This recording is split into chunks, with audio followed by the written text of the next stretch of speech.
உண்மையை சொல்ல போனால் புதுசாக வந்தால் நல்லாயிருக்கும். காரணம் என்னென்னா, உதாரணத்துக்கு செல்லம்மா தோட்டத்தில் ஒரு கக்கூஸ் இருந்தது. ஒரு 4 வருஷத்துக்கு முன்னாடி வந்து இங்கே இருக்க எம்எல்ஏ இருக்கார் இல்லையா, உதயநிதி ஸ்டாலின் வந்து பார்த்தாரு. இதை சீர்படுத்தி தரேன் அப்படின்னா இது வரைக்கும் செய்யலை.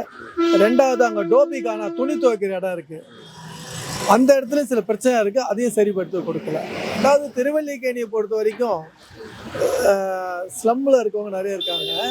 அங்கே இப்போ நிறைய போதை வஸ்துக்கள் நிறைய நடமாடுது. அதுக்கு எந்த விதமான தடுப்பும் இது வரைக்கும் சரியாக நடக்கலை. ஓகேங்களா?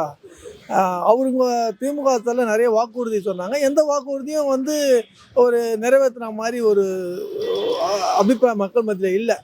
அதனால் மாற்றம் வந்தால் நல்லா இருக்கும்னு தான் நினைக்கிறாங்க. நிச்சயமாக மாற்றம் வரும். எடப்பாடியார் வந்து போன 4 ஆண்டு காலம் நல்லா ஆட்சி கொடுத்தாரு. மக்களுக்கு சுமை இல்லாமல் டேக்ஸ் பிரச்சனைகள், வாட்டர் டேக்ஸு, இபி, இந்த மாதிரி சம்மந்தப்பட்ட அத்தியாவசிய பொருட்கள் இதெல்லாம் வந்து அவர் பீரியடில் ரொம்ப கண்ட்ரோலாக இருந்து நல்லபடியாக இருந்தது. இத்தனை கொரோனா பீரியடில் இருந்து அவர் அந்த சிறப்பாக ஆட்சி நடத்தினார்.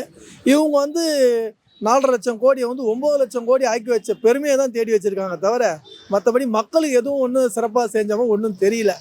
தமிழ்நாடு பொறுத்த வரைக்கும், இந்த தொகுதி மொத்தத்தில் தமிழ்நாடு பொறுத்த வரைக்கும் இப்போது அறநிலையத்துறையில் ஒருத்தர் இருக்கார் அமைச்சராக, அவர் வந்து ரவுடி மாதிரி பிஹேவ் பண்ணுறாரு. அது யூடியூப்லேயே டிவிலெலாம் நம்ம பார்க்கும்போது மனசு வலிக்குது. திடீர்னு அல்லோலையான்னு கத்துறாரு. அப்புறம் இங்கே வந்து முருகான்னு கத்துறாரு. இவரை முருகரில் சேர்த்துக்குதா இல்லை அல்லோலையா சேர்க்குறதா தெரியல. புதுசாக மாறி இருக்கேன், ஒன்றுமே மாற்றம் இல்லை. இந்த தொகுதியை பொறுத்த வரைக்கும் ஒன்றும் புதுசாக இல்லை. ஆனால் 3 மாதத்துக்கு 6 மாதத்துக்கு ஒரு தடவை வந்தால் நலத்திட்டம் கொடுத்துட்டு ஓடிடுறாங்க, அவ்வளோதான். மாற்றம் பத்திரம் அதிமுக ஆட்சியிலையாவது மீன் அங்காடி கட்டி கொடுத்தாங்க, மாட்டுத்தொழுவம் கட்டி கொடுத்தாங்க,